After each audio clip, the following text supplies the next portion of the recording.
আপনি লোন নিয়েছেন, হাওলাত নিয়েছেন, জীবনে চলার জন্য লোন হাওলাত করা লাগতেই পারে। অনেকে লোন হাওলাত করলে এটাকে খারাপ ভাবে দেখে, না এটা কোনো খারাপ কিছু না।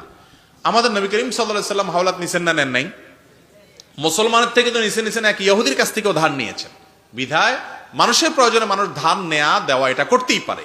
মুশকিল হলো ধার নেয়ার পর আমাদের সমাজে বেশিরভাগ মানুষ এমন প্রতারণা করে, যার কাছ থেকে ধার নিছে মনে হয় তারা আর চিনেও না।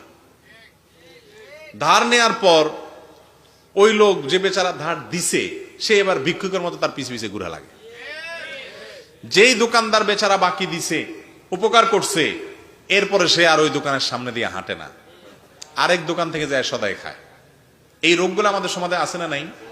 নবী করিম সাল্লাল্লাহু আলাইহি সাল্লাম বলেছেন, খিয়ারুকুম আহসানুকুম কাদাআ, তোমাদের মধ্যে সবচেয়ে ভালো মুসলমান সে যেই মুসলমান কারোর কাছ থেকে হাওলাত নিলে, দোকান থেকে বাকি নিলে, লোন ধার দেনা নিলে টাইম অনুযায়ী পরিশোধ করে, টালবাহানা করে না, ঘোরাঘুরি করায় না, এবং বাটপারি করে না, এবং চিটারি করে না, দেনাদারকে পাওনাদারকে ঘুরায় না।